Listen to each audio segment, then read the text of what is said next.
దామోదర్ రస్నే. ఆయన గురించి చెప్పుకుందాం. అహ్మద్ నగర్ ప్రాంతంలో మొదట సాయిని గురించి తెలుసుకొని వారికి భక్తుడై వారి కృపను పొందిన ధన్యజీవి దామోదర్ సావల్ రాస్నే. ఇతను మొదట ఎంతో పేదవాడు.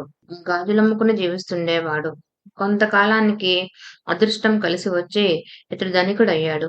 ఎంతకాలానికి సంతానం కలగకపోయేసరికి అతడు రెండవ వివాహం చేసుకున్నాడు. అయినా సంతానం కలగలేదు. ప్రఖ్యాత జ్యోతిష్కులను సంప్రదిస్తే అతని జాతకంలో సంతానం కలిగే అవకాశమే లేదని చెప్పారు. అప్పుడు అతడు సాయి గురించి విని 1895లో షిరిడీ దర్శించాడు. 1900 సంవత్సరంలో ఒకసారి అతడు షిరిడీ చేరడానికి ముందే బాబాకెవరో బుట్ట నిండా మామిడి పండ్లు పంపారు. ఆయన వాటి నుండి 8 పండ్లు ముందుగా వేరుగా తీసిపెట్టి ఇతడు షిరిడీ చేరాక ప్రసాదంగా ఇచ్చి ఆశీర్వదించడం వలన ఇతని సంతానం కలిగిందని చరిత్రలో తెలుసుకున్నాము. అంటే ఇతని విషయంలో గ్రహబలాన్ని సాయి అనుగ్రహ బలం రద్దు చేసిందన్నమాట. దామోదర్ దాస్నే ఇలా చెప్పాడు. నేను బాబాను మొదట దర్శించే నాటికి నేవాసాకు చెందిన బాలా పాటిల్ మసీదు చిమ్మడము మరి ఇతర సేవలు బాబాకు చేస్తున్నాడు. ఆ మరుసటి సంవత్సరమే షిరిడీలో రామనవమి ఉత్సవం ప్రారంభించారు. అప్పటి నుండి ప్రతి ఉత్సవానికి నేను ఒక జెండా సమర్పిస్తున్నాను. ఒకప్పుడు హైకోర్టులో నా అప్పీలు ఉన్నదని కనుక నన్ను బొంబాయి రమ్మని నా న్యాయవాది రాశాడు. కానీ బాబా నన్ను షిరిడీలో నిలిపివేసి అక్కడికి వెళ్ళనివ్వలేదు. అయినా ఆ అప్పీలు తీర్పు మాత్రం నాకే అనుకూలమైంది. ఒకసారి నానాసాహెబ్ డెంగలే ఒక పెద్ద వెండిపళ్ళెం నిండా రకరకాల విలువైన వంటకాలు తెచ్చి బాబాను ఆరగించమని ప్రార్థించాడు. బాబా వెంటనే కేక వేస్తే ఒక నల్లకుక్క పరుగున వచ్చి ఆ వంటకాలలో కొన్నింటిని నాకి వేసింది. ఇది చూస్తున్న నానాసాహెబ్ డెంగ్లే అసహ్యంతో నీచమైన ఈ కుక్క కోసమా నేను ఇవన్నీ తయారు చేసుకొచ్చింది అని మనసులో అనుకోగానే బాబా ఆ పళ్ళెం దూరంగా విసిరివేసి ఇవి తీసేయి అని కసిరారు. అప్పుడక్కడ నేను కూడా ఉన్నాను. హీనమైన జంతువులను, తక్కువ స్థాయికి చెందిన మానవులను బాబా తమతో సమానంగాను లేక తమ రూపాలుగాను చూడటం నాకెప్పుడూ గుర్తుంటుంది. ఒకసారి బాబా మా ఇంటికి స్వయంగా వచ్చి భోజనం చేయరని తెలిసినా మా అతిథిగా వారి తరపున బాలాపాట్లను భోజనానికి పంపించమని కోరాను. ఈ బాలాపాట్లు తక్కువ వర్ణానికి చెందినవాడు. బాబా నా ప్రార్థన మన్నిస్తూ వీని మాత్రం చీచి అని చెదిరించుకోవద్దు. నీవు భోజనం చేసే చోటుకు దూరంగా అతనికి భోజనం పెట్టి కించపరచవద్దు అన్నారు. అందుకు నేను అంగీకరించాను. పంచభక్ష పరమాన్నాలు సిద్ధమయ్యాక బాబా కోసం ప్రత్యేకంగా ఒక పళ్ళెము వేసి వంటకాలన్నీ వడ్డించి బాబా భోజనానికి రండి అని కేక వేశాను. వెంటనే ఒక నల్ల కుక్క వచ్చి ఆ పళ్ళెంలోదంతా తినివేసింది. దాని భోజనం అయిందాకా నేను భక్తితో సగౌరవంగా వేచి ఉండి తర్వాత ఇతరులకు భోజనం పెట్టిన తర్వాతనే నేను భోంచేశాను.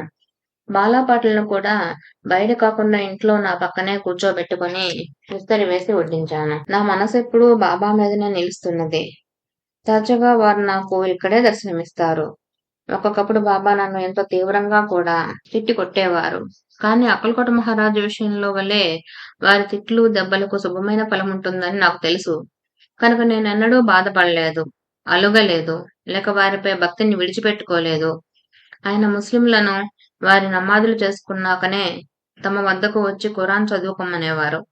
వారి మతం గురించి మౌల్వీలతో మాట్లాడేవారు. ఒకప్పుడు ఒక బ్రోకరు నన్ను బొంబాయిలో ప్రతి వ్యాపారం చేయమని, నేనెవరితోనూ భాగం పెట్టుకొనకుండా స్వంతంగా వ్యాపారం చేయమని చెప్పాడు. అప్పుడు నేను బాబా వద్దకు వెళ్లి నాకొచ్చే లాభాల్లో వారికి కూడా వాటా పెడతాను అని మనసులో అనుకుంటూ వారి పాదాలు ఒత్తుతున్నాను. ఆ సమయంలో నేను మహల్సావతి, బాబా మాత్రమే ఉన్నాము.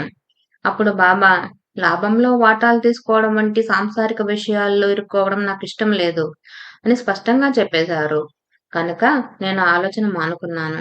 మరొకసారి నేను షిరిడీ వెళ్లి బాబాను నన్ను ధాన్యం వ్యాపారం చేసుకోమంటారా అని అడిగాను. ధరలు పడిపోతాయని, నేను ఆ వ్యాపారం చేస్తే కొనిన వెల కంటే తక్కువకు అమ్ముకోవలసి వస్తుందని ఆయన చెప్పారు. నేను ఆ తలంపు విడిచిపెట్టాను గాని ముందుగా బాబా చెప్పినది మిత్రుడైన ఒక వర్తకునికి చెప్పాను.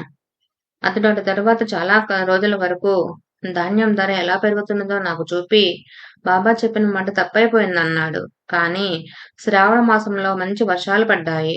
ధాన్యం ధరలు అకస్మాత్తుగా పడిపోయి ఆ వ్యాపారస్తులకు ఎంతో నష్టం కలిగింది. నాకట్టి దుస్థితి కలగకుండా బాబా నన్ను కాపాడారు. అందుకే బాబా అనుమతి పొందకుండా నేను ఏ వ్యవహారము ప్రారంభించేవాణ్ణి కాను. ఆయన సశరీరులుగా ఉన్నప్పుడు నేను షిరిడీకి వెళ్లి నా మనసులోనే వారిని అడుగుతుండేవాడిని. 1918 తర్వాత కూడా చీట్లు వేసి వారి అనుమతి కోరుతూ ఉంటాను. ఇప్పటికీ ఆయన నాకు కర్తవ్యం తెలుపుతూనే ఉన్నారు. ఒకప్పుడు నేను వారి సన్నిధిలో ఇతరులందరితో పాటు కూర్చొని ఉన్నప్పుడు నా మనసులో 2 ప్రశ్నలు తలెత్తాయి. ఆ రెండింటికి ఆయన సమాధానం ఇచ్చారు.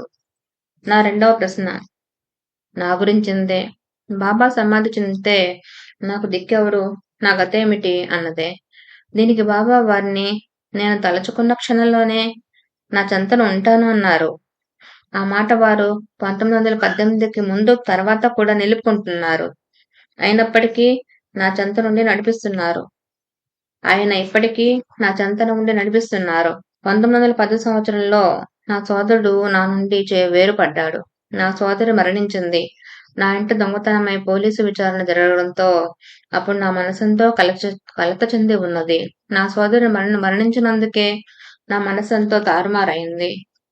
నాకిక జీవితము సుఖాలు ఏవీ పట్టలేదు. నేను బాబా వద్దకెళ్ళినప్పుడు వారు ఉపదేశ వాక్యాలతో నన్ను ఊరడించి అప్పాకులకర్ని ఇంట చందన భోజనాదులు నాకు పెట్టించారు. అప్పుడే మా ఇంట దొంగతనం కూడా జరిగింది. 30 సంవత్సరాల నుండి నాతో స్నేహంగా ఉన్న ఒకడు నా భార్య పెళ్లి బులాకితో పాటు ఆమె నగలపెట్టె దొంగిలించాడు. నేను బాబా పట్టం ముందు కూర్చొని దుఃఖించాను. ఆ వ్యక్తి ఆ నగలపెట్టె తిరిగి తెచ్చి ఇచ్చి క్షమాపణ వేడుకున్నాడు. దౌలత్ షా ఆయన గురించి చెప్పుకుందాం. బాబా అనుగ్రహంతో దామోదర్ రస్నేకు పుట్టిన మొదటి కుమారుడు నానాసాహెబ్ రస్నే ఉరఫ్ దౌలత్ షా. పూణేలో ఉంటున్నాడు ప్రజెంట్. ఇలా చెప్పాడు. నా 5వ ఏట నాకు పుట్టు వెంట్రుకలు తీయించడానికి, అక్షరాభ్యాసం చేయించడానికి నన్ను షిరిడీకి తీసుకువెళ్లారు. అప్పుడు బాబా నా చెయ్యి పట్టుకొని పలక మీద హరి మొదలైన అక్షరాలు రాయించారు. అటు తర్వాత నన్ను షిరిడీలో ఉన్న పాఠశాల వద్దకు తీసుకెళ్లారు. నా 7వ ఏట షిరిడీలో ఒకరోజు బాబా పాదాలు ఒత్తుతున్నాను. ఆ సమయంలో పిల్లలందరికీ బాబా మిఠాయిలు పంచసాగారు. నా దృష్టి వాటిపైకి మరలి వారి పాదాలు ఒత్తడం మరచాను. మా అమ్మ నన్ను 2 దెబ్బలు కొట్టి, నీవు బుద్ధి మిఠాయిలపై పెట్టి బాబా సేవను అశ్రద్ధ చేస్తున్నావు అన్నది. వెంటనే బాబా కోపంతో, ఇంత పెద్దదానివి ఎందుకా పిల్లవాడిని కొడతావు అని కసిరారు. అప్పుడు ఆమె బాబా సేవ చేసే సద్బుద్ధి నాకు ప్రసాదించమని బాబాను ప్రార్థించింది. అప్పుడు బాబా, ఈ పిల్లవాడు నా సేవ బాగానే చేస్తాడు. భగవంతుడు వీడికి శుభమైన కోరికలు అనుగ్రహిస్తాడు. భయం లేదు. వాడిని కొట్టవద్దు అన్నారు. నా 12వ ఏట బంధువుల ఒకరితో కలిసి షిరిడీ వెళ్ళాను. అప్పుడు మా వద్ద 100 రూపాయలు ఉన్నాయి. బాబా ఒకసారి 10 రూపాయలు, తర్వాత 15 రూపాయలు ఇలా దక్షిణ తీసేసుకున్నాక మా బంధువు వద్ద 25 రూపాయలు మాత్రం మిగిలాయి. వెంటనే మేము బాబాకు సమర్పించడానికి తిరిగి ప్రయాణం అవడానికి కొంత డబ్బు పంపించమని అహ్మద్ నగర్ లో మా ఇంటికి జాబు రాశాము. ఆ రోజు సాయంత్రమే మా బంధువును బాబా 25 రూపాయలు దక్షిణ కోరారు. అతడు మా వద్ద డబ్బు అయిపోయిందని, మా ప్రయాణానికి కూడా డబ్బు అప్పు చేసుకోవాలని చెప్పాడు. వెంటనే బాబా, ఎందుకీ దొంగ మాటలు? నీ జేబులో 25 రూపాయలు ఉన్నాయి. ఇంటి నుండి నీవు కోరిన డబ్బు రేపే వస్తుంది. భయం లేదు అన్నారు. తక్షణమే మా బంధువు ఆ 25 రూపాయలు ఆయనకు సమర్పించాడు. బాబా అంటుండేవారు, నాకెవడు 1 ఇస్తాడో అతనికి నేను 2 ఇస్తాను. నాకు 2 ఇచ్చిన వాడికి నేను 5 ఇస్తాను. 5 ఇచ్చిన వాడికి 10 ఇస్తాను అని. బాబా లేక భగవంతుడు తనకు సమర్పించిన దానికి ఎన్నో రెట్లు ప్రతిఫలం ఇస్తారన్న స్థూలమైన అర్థమే కాక ఈ మాటలకు వేరొక నిగూఢమైన అర్థం కూడా ఉన్నది. నాకు యుక్త వయస్సులో 4 పెళ్లి సంబంధాలు చూచారు. తర్వాత మా తండ్రి బాబా వద్దకు వెళ్లి 4 కన్యల జాతకాలు ఆయన ముందుంచి వాటిలో ఏది నిశ్చయించుకోమంటారని అడిగారు. వాటిలో ఒక సంబంధం వారు సుమారు 3000 రూపాయల దాకా కట్నం కూడా ఇస్తామన్నారు. ఆ రోజుల్లో అదెంతో పెద్ద కట్నం. కానీ బాబా వాటిలో నుండి అతి పేద కుటుంబానికి చెందిన జాతకాన్ని తీసి మా తండ్రికి ఇచ్చారు. నేను ఆమెనే చేసుకున్నాను. నా వివాహానికి బాబాను పండరీపురం రమ్మని మా తండ్రి ఆహ్వానించారు. బాబా, నీవెప్పుడు తలుచుకుంటే అప్పుడే నీ చెంతన ఉంటాను అన్నారు. మా తండ్రి ఇంకా ఒత్తిడి చేస్తుంటే ఆయన, భగవంతుని అనుమతి లేక నేనేమీ చేయలేను. నా తరపున శ్యామను పంపుతాను అన్నారు. అలాగే నా పెళ్లికి శ్యామ వచ్చారు. నా తమ్మునికి కూడా బాబా ఆదేశించిన పేరే పెట్టారు. నేను మహనీయులందరినీ బాబా రూపాలుగానే దర్శించి నమస్కరించుకునేటప్పుడు సమర్థ సద్గురు సాయినాథాయ నమః అనుకుంటాను. నేను 1927లో నారాయణ్ మహారాజ్ కేట్గాపేట్లో ఉంటారు.